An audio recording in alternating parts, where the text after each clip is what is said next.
The night they killed the Home Secretary, I got back to my flat at 8 o'clock. Joan was there. Hello, Martin. Long time. Oh, I broke in. Credit card. Sorry, you're angry. No. You're angry. It's a surprise. Close the door. What? Oh. Cold? November. What? It's November. Been waiting an hour. Sorry. Don't apologise, I'm a burglar. Yes. Frank told me you were to be a mighty man of science. What about you? I'm a sociologist of the graduate dunghill, trained to be a teacher. Oh, that's... You're right. Makes you wonder why they snatch you from the cradle, stuffed all those ideas into your head. You just end up unemployable, eh? Well, Well? do you still see Hal? Who? Haldine. Oh, no. I'll make some coffee. Made some, actually. Oh. Still hot in the kitchen. Good. Black. What? I'll have mine black, please. Oh.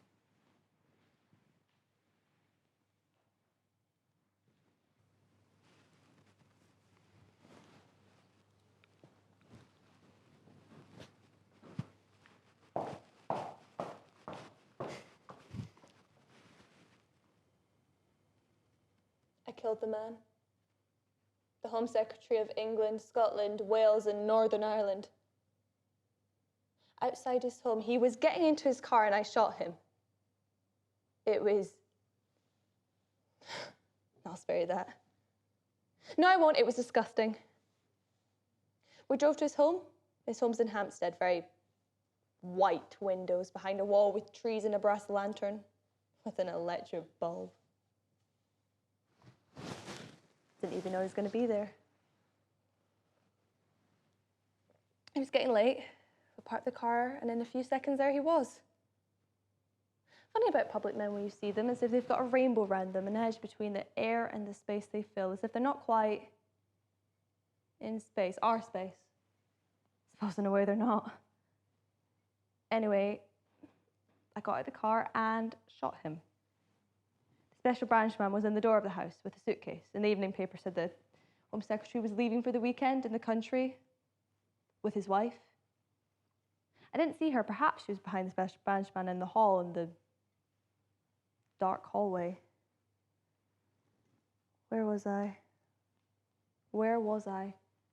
Ran back over the road, got dropped off at Tube, Swiss Cottage, Bakerloo line, at the stall there the taxi drivers use.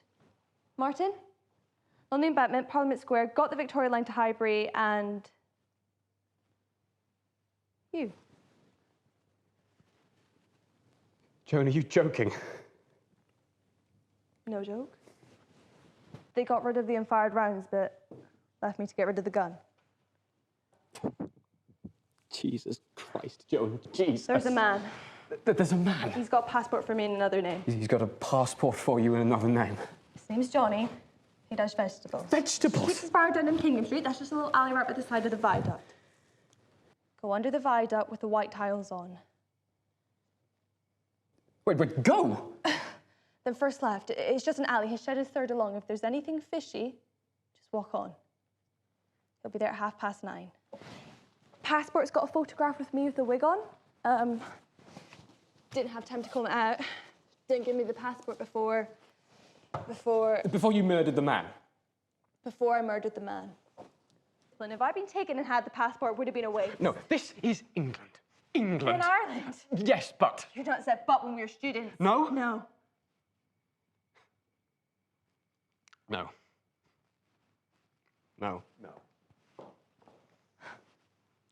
Are you still a revolutionary socialist?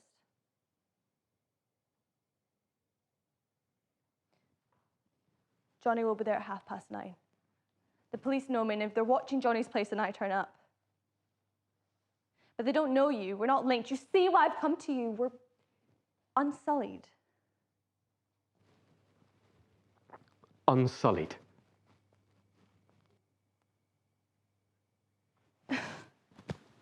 sorry. I'm dreadfully sorry. I'll go.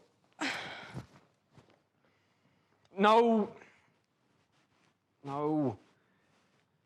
Well, I couldn't tell her, get out. I felt guilty. She thought I was a revolutionary. I was not. I never had been. She began to talk urgently of her revolution. I didn't understand. I was only aware of her. She was too close to me. Physically, her body, not sexual, oppressive, her personality.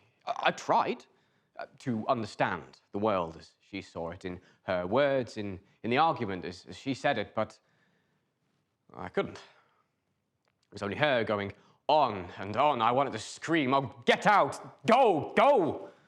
I can't breathe, you're just sweating, you're too close, oh, get away from me. You're smothering me, you're bullying, you smell, you're sweating, you harp too much, you go on and... Oh. She spat a little. There's a little saliva. I realized how wet the inside of her lip was, how close her teeth were, and impervious to the juices of her mouth, that within her chin there must be a runnel below her lower lip, a gutter, lake, swamp, with juices swishing. I became obsessed with this trivial physical particularity, her wet mouth. I couldn't follow what she was saying.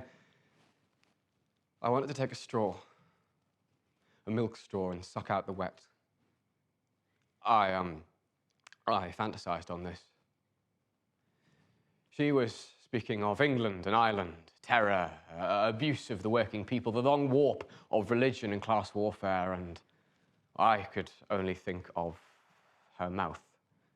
Little pumps, irrigation systems, a saliva milkshake. I'm not a political person. Will you go? Will you go? Why not?